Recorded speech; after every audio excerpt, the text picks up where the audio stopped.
Firefight 2nd edition is well underway, but you may be wanting to learn more about the current 7 factions, who they are and what their purpose is within the co-prosperity sphere.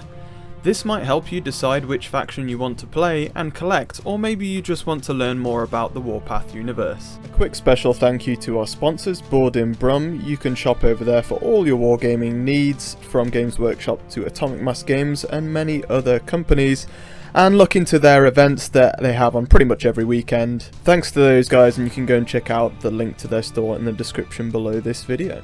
Best off to start with the humans and what they are up to in the world of Warpath. Otherwise known as the GCPS or Galactic Co-Prosperity Sphere, once believing they were the largest controlling force in the galaxy, controlling a large force of military might and wealth under the watchful eye of the Emperor and the Council of 7, whose will is but to control the galaxy for its wealth and prosperity, believing that they are the way forward for all life in the universe. They will fight and try to control whoever rises against them and will not forfeit to their will. However, over time many races and worlds rose up and took back territories for their own, creating political divide. Many other races have their own reasons for war. Some battalions are also privately owned by the rich and will be used to achieve their own ends. However, many are genetically enhanced super soldiers and more adept than your average human, with fairly decent armour and weaponry at their disposal, also relying heavily on vehicles and larger weaponry to really dominate their opposition. Hence their vast success for expansion. The soldiers are well trained and the armies are usually highly tactically astute for any situation, making them one of the top factions, if not the one to rival, in the Warpath universe. Controlling the might and the vast empire of the GCPS is a tall order even for the Council of 7 to control, and sometimes when a faction rejects the offer of alliance or an alien invader cannot be bartered or reasoned with, more often than not they then go to their last resort and the Fist of the 7. This is the Enforcer Corps. These are trained veterans or ex-prisoners of war bioenhanced to become the greatest weapon they can be, and they are loyal to no one but the Council. Each fighter wears an enhanced marine suit made by the Forge Fathers themselves, more on them later. These smaller, more elite teams of fighters are deployed usually before their opponent even knows they are there, and look to efficiently and swiftly achieve their goal. Their vehicles and weaponry also aid this tactic, with jet bikes and fast hover ships to get in and out. Usually outnumbered, they also must be tactically perfect and must choose their targets wisely.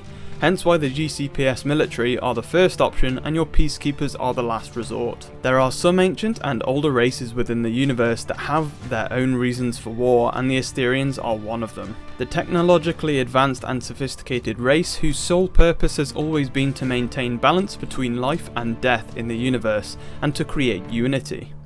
If it weren't for their beliefs, they could easily have wiped out the human race without a second thought.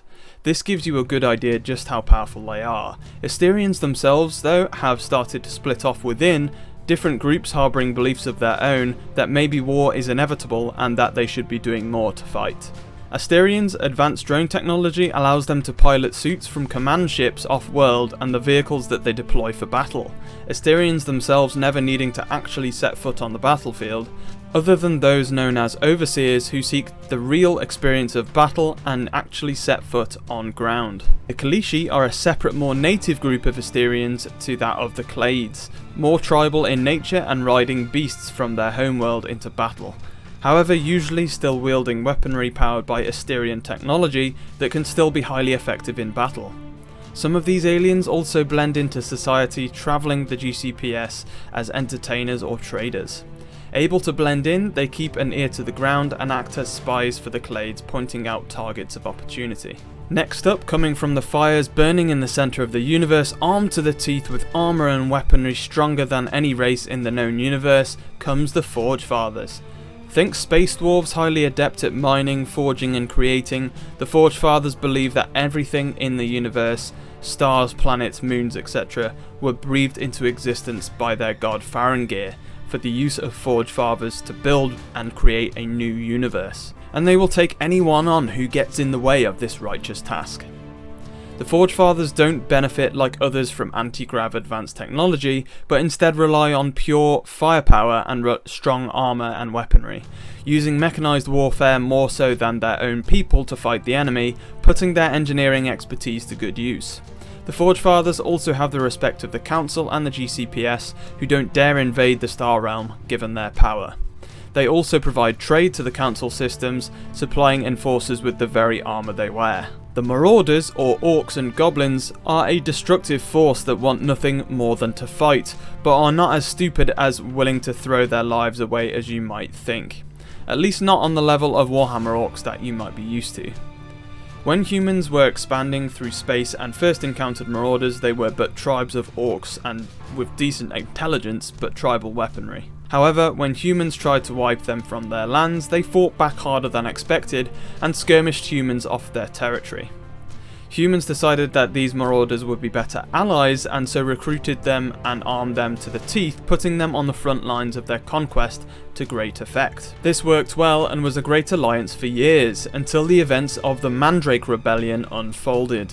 Gavriel Mandrake, CEO of the GCPS force, had gained enough money to buy many battalions of the Marauder fleets, buying up the majority of their kind to expand the fourth sphere beyond legal limits, using the Marauders to get it for him. However, after expanding and claiming much of space, naming it after himself, the Mandrake system, his funding was cut off by the Council, and the Marauders, having fought so hard and not being paid, rose up taking the system for themselves, continuing well into the third sphere in a rage, feeling betrayed by the human race. However, there was more to this, actually a cunning plan all along by the Council to draw the bulk of Marauders worried about their power into one place, where they obliterated a third of the Marauder race in a giant supernova of firepower, eradicating planets, leaving but dust floating in space.